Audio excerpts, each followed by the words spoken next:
I'm gonna do a quick overview of the Indian Knoll. Just the Wikipedia page. I'm gonna try to make this Wikipedia come to life. So the Indian Knoll is it's in Paradise, Kentucky. John Prine wrote a song about Paradise, Kentucky. It turned into a white town that turned into a ghost town.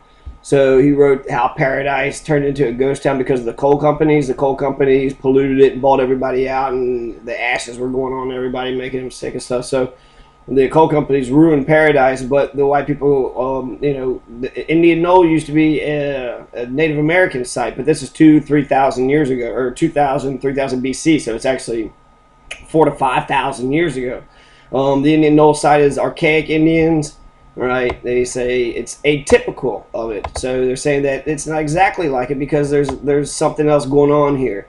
It looks like it was archaic. People were generally egalitarian, but this group of people actually had social class. There were some people buried with beads and other things when other people were just kind of thrown in a hole. And they found like a whole bunch of skeletons. They found skeletons of dogs. They found a whole bunch of stuff. So the Indian Knoll site, designated 150H2, located in the Ohio Valley of west central Kentucky near the Green River. So this goes with the Green River Native Americans. The area is known as the Shell Mound region because of the large shell middens deposits disposed of by the indigenous people. The midden is just trash. That's where they put all their trash. And so a bunch of shells, right? They would eat the shells, throw it in the hole, and bury people, and just put a lot of people in these holes. And so that's where we're finding all these artifacts. We're finding stone tools, finding lots of different things. Actually, I think I will, to be a better video, there's pictures of different things that they found. So here are pictures that they found on the Green River. So this isn't just the Indian Knoll site. This is throughout the whole thing. And I don't even know what half these things are. Like these things, I don't know what they are. I think they're like weights or beads to wear around the neck. So, right, they have beads. They make it out of bone. They would make it out of antlers. They would make it out of deer hoof. And whatever they could carve up, they would use the entire body of the animal. They wouldn't just eat it and just for the meat and then throw everything else away. They would try to use every bit of it. Right. So here's some more stuff. Right. Looks like some more beads. Some sort of, is that like an little saddler? I don't know. Some kind of thing. That was how people were buried. Look, it looks like they just crumpled in a hole. They just put them in a pouch and just threw them in a hole. They found several burial mounds in Kentucky, right? This is actually I will no, I don't want to go back to the beginning, but they have just a bunch of burial sites on Green River. I talked about in the first video, and of the Green Indians, so the Green River Indians, and so there's a bunch of sites. It was in Butler County and Edmonson County and Henderson County, and just along the Green River, right? So this is all Green River stuff. Plenty of arrowheads, plenty of knives, spear points, Clovis points is what they call it. And so 5,000 years ago, this is how they were hunting. This is how they were warring against each other. Just take a rock, sharpen it, make a point, tie it to a stick, and then toss it, right? They're spear chuckers. And native, even an Indian, an arrowhead right now, today it'd be hard to carve. Like it would just be neat just to carve some up, or just to have them. Hey, look what I found. Well, I made it, but it was cool anyways. But it would take time, so I think it's a unique piece of engineering.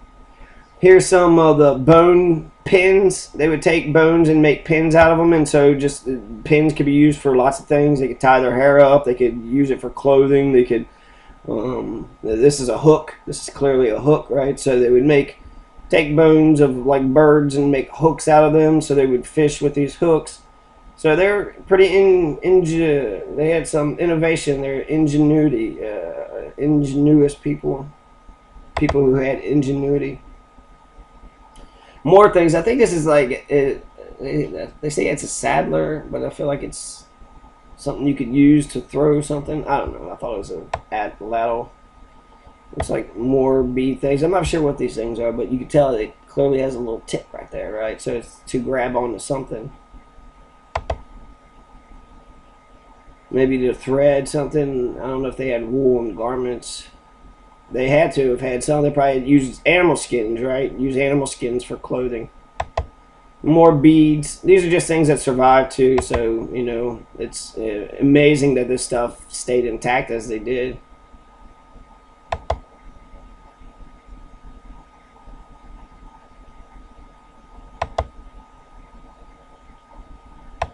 More beads.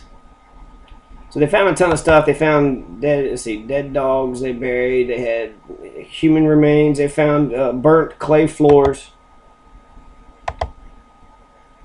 And actually, the Wikipedia write-up just kind of enhances the other write-ups that I've seen so far. All right, here's some weird thing, circle and the dots, and who knows what that's for.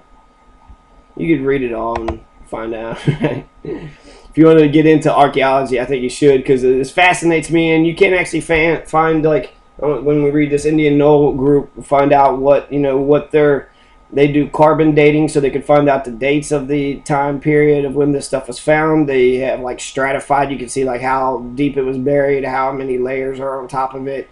It's to find other artifacts that's in the same area that would have the same type of things. Try to figure out what cultures. They said that there's some Mississippian culture, but they're also different. Could these have been the Yuchi? Could have been the Cherokee? Could they have been an earlier, ancestor of the Cherokee or the Yuchi? We don't know. There is some things that actually the Shawnee were permanent. They were nomadic and permanent. They would have permanent things in the summer and walk around with a herd during the winter. So they were permanent and they were nomadic. They were both. So to say that Kentucky was Shawnee homeland. So this could also be the Shawnee that's here at the Indian Knoll site or on the Green River. So there's just some pictures there. You see the address. You can check that out when you want to. I'm gonna go through the Indian Knoll group. I also found another website of an archaeological dig.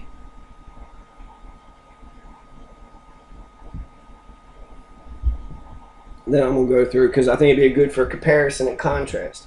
There's the Indian Knoll site, and then there was the some other things. This Yuchi, the Carlston Annis Shell Mound. So the Carlston Annis Shell Mound was also something that was found on the Green River. You could compare and contrast to see how the Indian Knoll and the Carlston Annis Shell Mound come out. So it's a mound. It wasn't just a midden. It wasn't a trash. It was a mound. So it was intentionally, like the serpent mound. Could be religious. Something fascinating here in the background. You see, we find out when they were here 3,000 to 2,000 years ago. But it talks about early agricultural development in the late Holocene era. And the Holocene era actually is 14,000 years ago or so. So this is agricultural. The Native Americans of the Indian Knoll group were farmers. They had dogs, they had marriages, they had permanent floors. They had a lot of civilization, civilized type of stuff, right? So the whole Holocene area, excuse me, it says that it's 11,700 before present. So it was 12,000 years ago. So 12,000 years ago is when the Native Americans started to develop agriculture.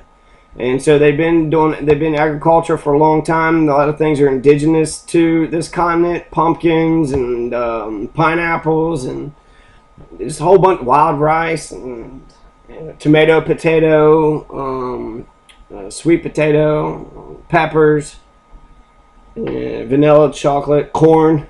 A lot of staple foods, right? Potatoes, corn, wild rice. We didn't come up with rice, but wild rice was here first. So the excavations, there was several of them. Then they did some more, and they found out that they found over 1,000 people at this Indian site, right? At this Native American site. The average lifespan was about 18 and a half years old. They had a high infant mortality rate. Most under 1 year had died, but there was also many that were under 4 years.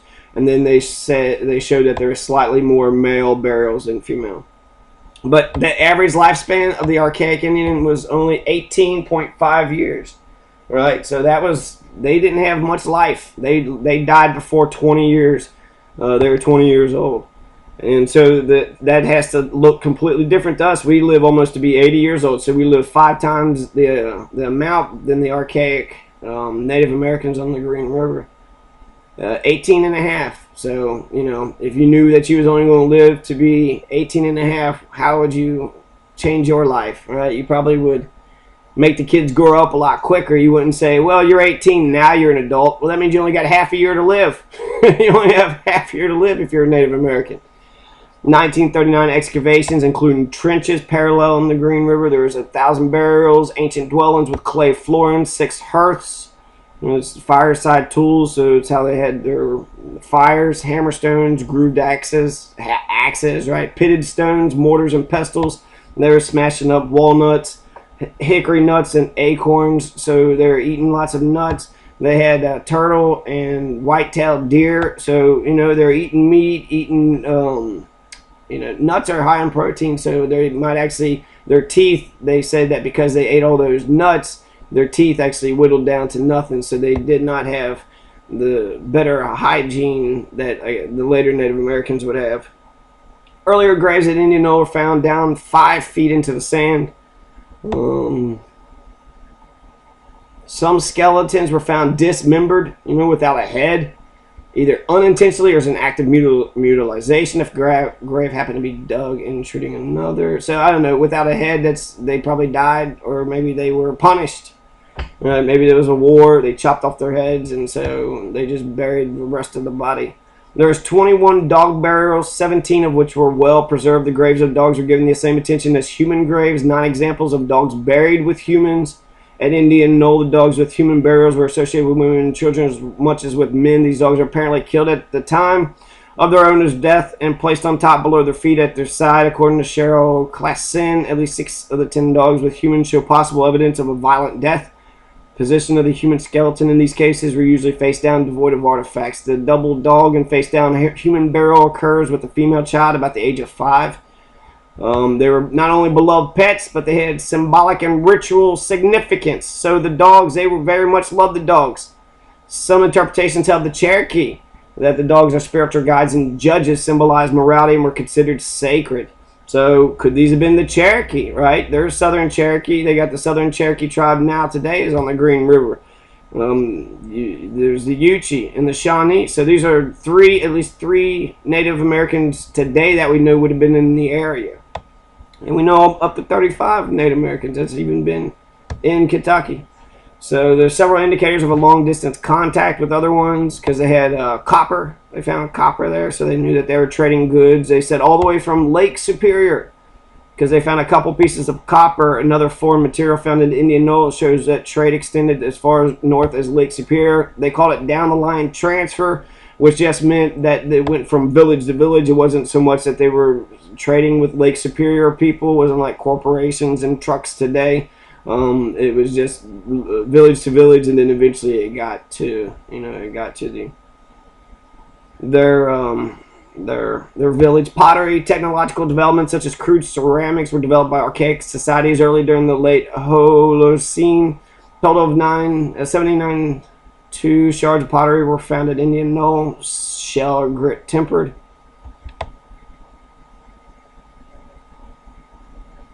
Inhabitants of the Ohio Valley were complex hunter-gatherer societies who relied on food-rich resources of the deciduous forest and flood plain, including both marine and terrestrial animals.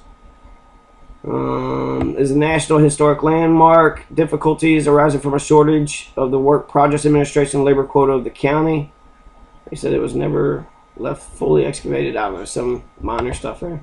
So we learn more about the Indian Knoll site. It's one of the biggest sites, one of the best known sites that we got. The Southern Cherokee at Scuffletown in Henderson, Kentucky. So you got the Southern Cherokee tribes here on 2 different towns, Scuffletown and Henderson. It's no accident that Chief James Martin established the Southern Cherokee Nation in Scuffletown, Henderson, Kentucky. There are 4 very logical reasons why the Southern Cherokee Nation is now located in Henderson. First, according to maps made prior to the European invasion, most of the Kentucky was traditional Cherokee territory. Lots of Cherokee were in. I think Cherokee means cave dweller. They're in the Appalachians. That's where Chief Redbird was killed. There was in, I know, southeast Kentucky. There was a lot of Cherokee, but they were on the Green River too. So Southern Cherokee relatives living in Scuffletown on the banks of the Green River in Ohio. Our third chief of the Southern Cherokee Nation is Thomas Silver Fox Scott. Remember, Scuffletown got its start in 1800 when Jonathan Thomas Scott, a Fox, a full-blood Cherokee, married Mary Polly Cooper, a full-blood Cherokee. So a full-blood Shawnee married a full-blood Cherokee. That's good. Shawnee and Cherokee uniting together. So we see, we know Shawnee and Cherokee there, and we knew the Yuchi was at the Green River. So we had two sons. They had two sons, Jonathan Stott and Thomas Scott. During the Cherokee removal, their father was shot, died in Shawneetown, Illinois, 1838. Thirdly, Chief James Martin must have learned the tobacco business. Tobacco is also something native to the Americas. In Oklahoma with his cousin, General Stand Waddy. Stand Waddy raised tobacco on his farm, owned a successful tobacco factory. Local whites complained he eventually was driven out of business by the federal government.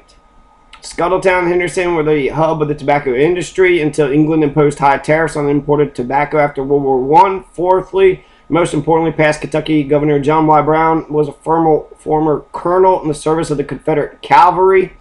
During the Civil War and a resident of Henderson, Kentucky, it was reasonable to assume that he not only knew the Confederate cavalry General Stand Waddy on a professional basis, but sympathetic to the plight of the Southern Cherokee. So Stand Waddy, they're saying he's a fucking Confederate, but he was also, he's a Confederate, and that's how the Cherokee had learned how to do the tobacco, but because Confederates are racist, they fucking drove out, the brown-skinned man. December 1893, the Southern Cherokee Nation was welcomed to Kentucky in Scuffletown. Kentucky recognized as an Indian tribe by Governor John Y. Brown. Good for him, The Southern Cherokee are still living on the Green River today. So it's Scuffletown and Henderson. I think I got Scuffletown here. It's in Bullitt County. So Scuffletown is in Bullitt County. It's unincorporated, located in Bullitt County. Bullitt County is right there. So it's past the Green River. Here's the Green River right down through here. Here's where the Rough River Lake comes out. This whole line here is the Green River. So the Green River is really long. This is a Kentucky River and Blue Licks. I don't know. We have lots of waterways in Kentucky. This is the Cumberland River. Either up, down here, up here. I don't know. I guess I shouldn't talk about stuff unless I know for 100%. Scuffletown is also in Henderson County, so there's two Scuffletowns, and I would say this is the Scuffletown we're talking about because Henderson is closer to. It's on the Green River. It's right there at the point of the Ohio River and the Green River. It's on the Kentucky-Indiana border. So, And they even say here, full-blooded Shawnee married a full-blooded Cherokee. That's when Scuffletown got together. Scuffletown was rough and tumble, but it's called Scuffletown. And that's what they do. They have scuffles there at Scuffletown. So you got Cherokee that live there. USA Kentucky location map. Okay, we can see the rivers a little bit clearly here. God, I want to declare this the Cumberland River so we get the first part of it. Most of it's in Tennessee, and then we get this next part here.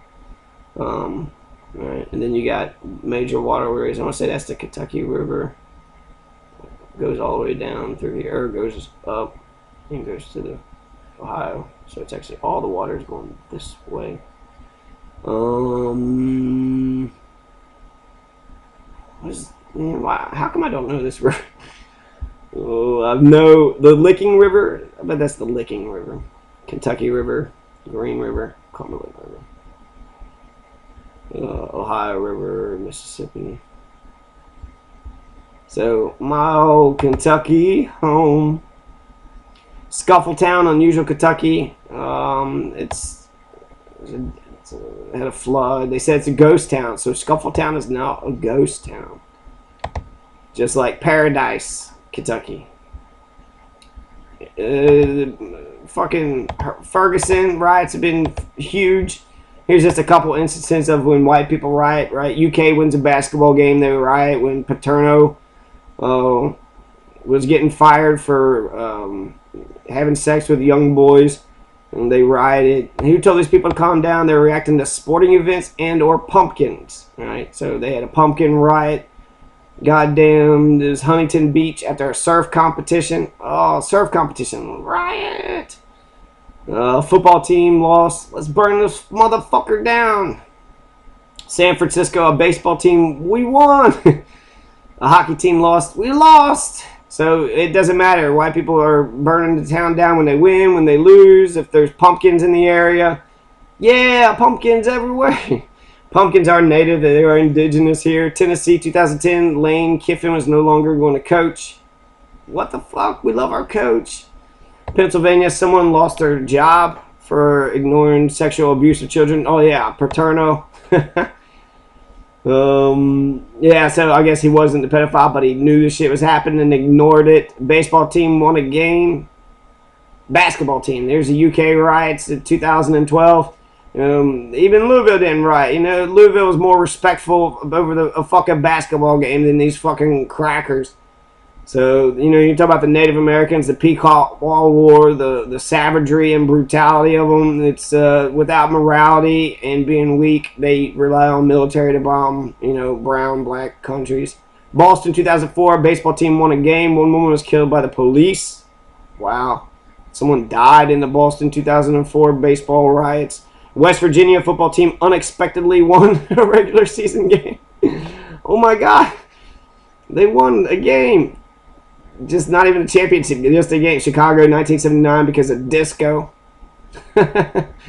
So white people, it's not, you know, it's not good causes. There was in Louisville, they rioted. Let's see, I think 1999 and 1975, because of white people were racist. They didn't want black people to be integrated. There was a bunch of shootings of young black men, and then they fired the police chief. So white people protested, at least in 99, and then 1855 white people were attacking the Germans and the Irish, saying that they weren't white enough, they were stealing our jobs, the damned fucking immigrants, fuck them German Irish motherfuckers. Today Irish and Germans are pretty solidly within the white community, even though Native American or Asian Americans aren't, even though they got the same color skin, different color, you know, different type of eyes, but that's same color skin, right? So what are we talking about when we say white? Russians, are they Europe? I think they're European, but I know people that say that they're not. And is it just white, brown, black, or are we more deeper than that, right? Kentucky, United States, German, Bohemian, Bavarian, Austrian, Prussian, African. Ohio County is a dry county. This is one of the counties that's on the Green River. Doesn't really say much. It says the courthouse in Hartford was burned by Kentucky Cavalry. The courthouse in Breckenridge was burned down. There's about 22 different courthouses that were burned down. Courthouses are the very central thing of a county. How Kentuckians talk about themselves is about the county they're from. So at Butler County, they went to Butler County High School. Everything's Butler County for them. The Morgantown is the capital of Butler County, and that's where the courthouse would be. Whenever there was the wars, the feuds in eastern Kentucky, they would have it would be at the courthouse, because that's also where the exchange of power is. The judge, executive, the sheriff, they all operated out of the courthouse, right? So that's their building. This is our spot. It says here, numerous archaeological sites located along the Green River in Butler County. A 1932 survey found 9 sites, many of which were a group of shell mounds, including the Carlston Annis and the DeWeese shell mounds. So I want to talk about the Carlston Annis, because I want to compare the Carlston Annis to the Indian Knoll.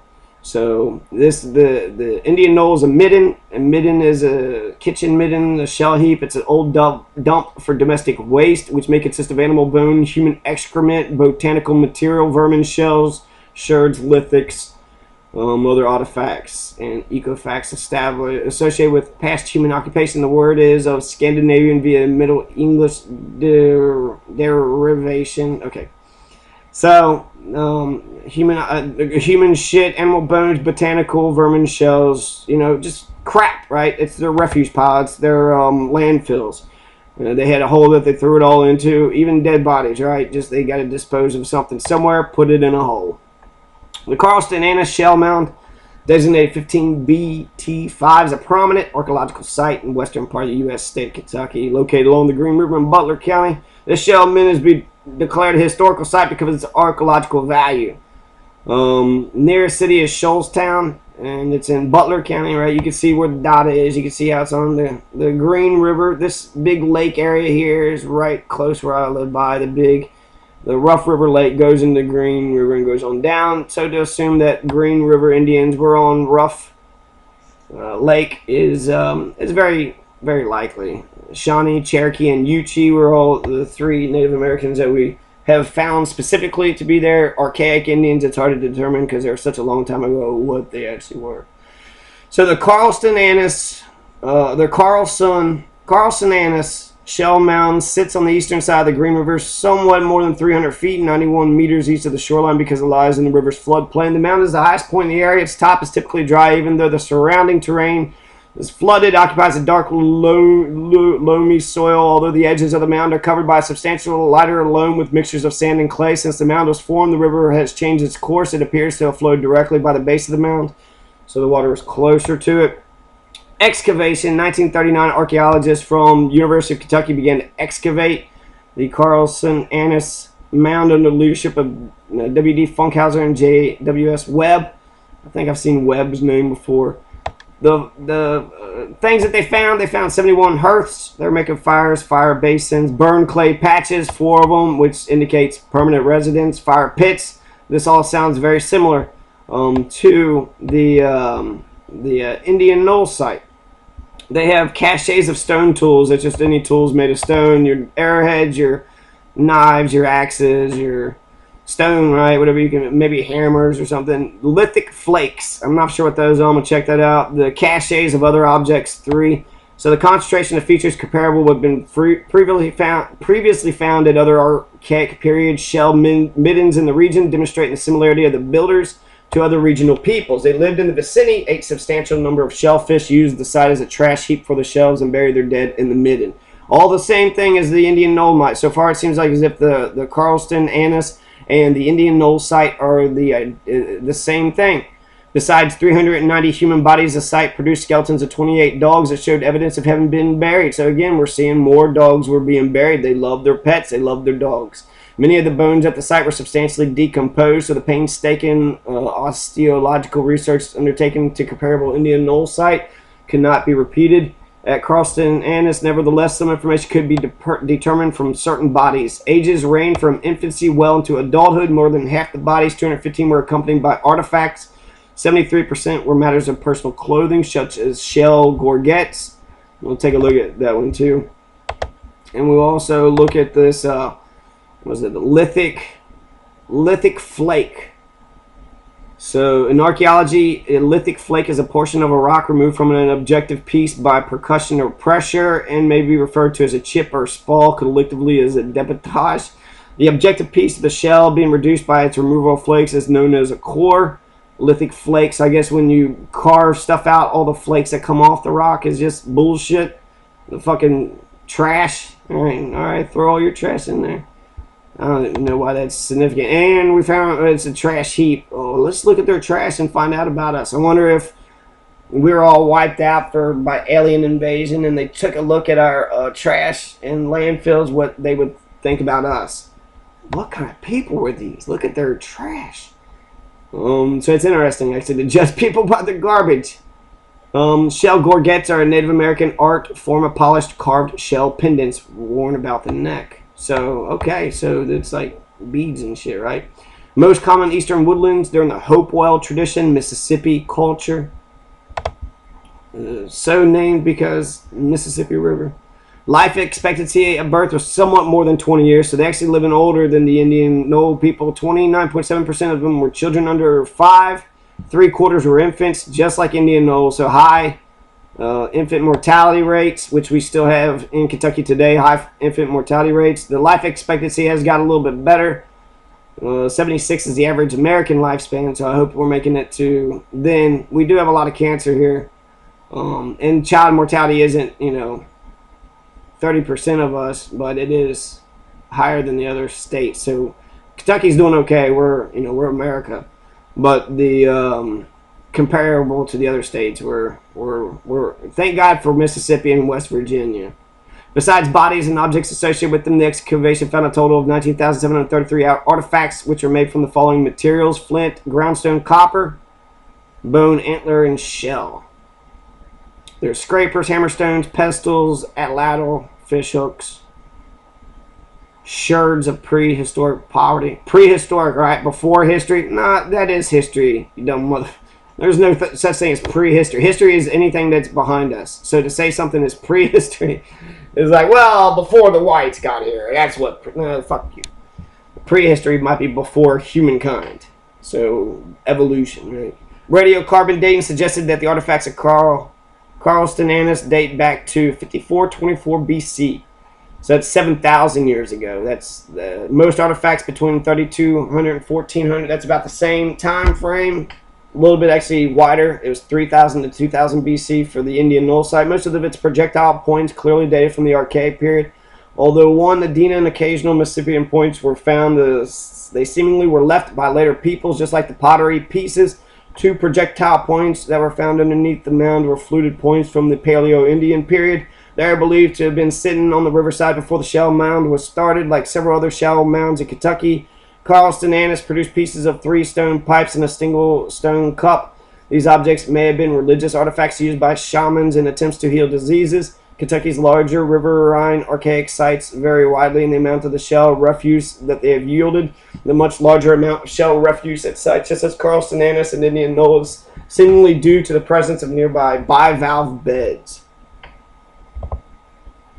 So they said that there's more shell refuse at Carlston-Annis and Indian Knoll, which is interesting. Antler pieces, shell midden, Fort Ancient. The diets of the archaic people determined from incomplete excavation data appears the inhabitants' floral diets, mostly on nuts, hickory nuts dominating. 80% of the floral remains were hickory nuts. 85% of the remnant was acorns.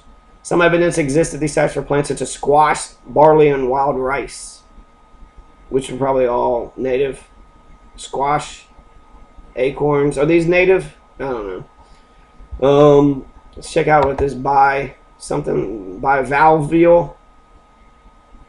class of marine and freshwater mollusk. And laterally compressed bodies enclosed by a shell consisting of 2 hinged parts. They have no head. They also lack a erectile. So sometimes of shell, bivalve shell, mollusk. Mollusk crack me up. Bivalve beds. So that's where, the fucking oysters, and the mussels, the shellfish, that's where they lived. The Carlston-Annis shell mound was listed on the National Register of Historical Places because its archaeological importance. It is one of 24 shell middens along the Green River, known together as the Shell River Shell Middens of Kentucky. The Green River Shell Middens of Kentucky. Okay, it's a National Historical Landmark. And there you go. That's the Carlston-Annis shell mound. So a lot of seemingly same things. They had dogs just like the archaic people, about the same time frame. It seems nearly identical, actually. There was a couple small differences. It seems like they actually had a wider, they might have lived there longer, and they were, they know that it was from 1400 to 3200 BC instead of just 2 to 3000 BC, which is what Indian Knoll came up to.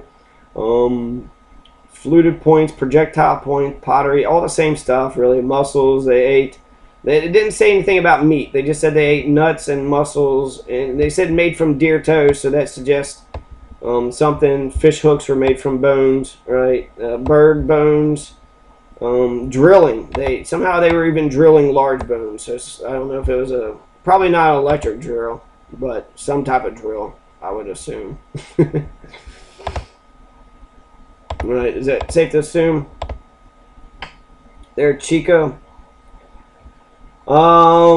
This is all the people. The Uchis were called by all these names. The Chiska. Probably Muskogee translation of the name of one of their bands. Huchi, Ani, Utsi. Roundtown people, the Rico, Hawkins, whatever, Westo. So the Chiska was called by Hernando de Soto. The Yuchi consisted of linguistic stock, the Yuchi distinct from all others. I think I'm actually I'm gonna close this up now, and we'll get right back to the Yuchi here in a second. The number of Yuchi in 1930 was 216. At one point, there was 5,000 Yuchi, so the Yuchi have dwindled in numbers, similar to the Pequot, to the same Native Americans who the English Protestant separatists wiped out. According to the census of 1832 to 33, there were 1139 in two towns known to have been occupied by Indians of this connection. In 1909, Speck stated that the whole number of Yuchi could hardly exceed 500, but the official report for 1910 gives only 78. That, however, must have been an underestimate, as the census of 1930 reported 216. So, was there 216? Was there 78? Maybe there's 500. I don't know. There used to be 5,000. I don't know of any Yuchi today. There is a Yuchi tribe today. So, good. The Yuchi has survived. And the motherfucker... let's see, we find settlements laid on the maps as far north as the Green River in Kentucky. That Wizard of Oz, Frank Baum, he was like, we should just bomb the rest of the natives so that way, you know, none of them can tell about the shit that we've done. You know, they'll never be fucking reformed and all this other shit. And they shouldn't be reformed. They shouldn't have to do a goddamn thing any fucking immigrant, illegal fucking immigrant, you know, has to say. So I'm going to come right back to this. I do find the Yuchi fascinating because it is a Kentucky Native American. Here's the Green River. Goes through 1, 2, 3, 4, 5, 6, 7, 8, 9, 10, 11, 12, 13, 14, 15 towns. It's 500 miles, and I think it ends at Mammoth Cave. So 15 counties, 500 miles, and it ends at Mammoth Cave. So, trials and bans, Yuchi. Come back to the Yuchi. We're going to find out more about the Yuchi, Native Americans of Kentucky, in Green River.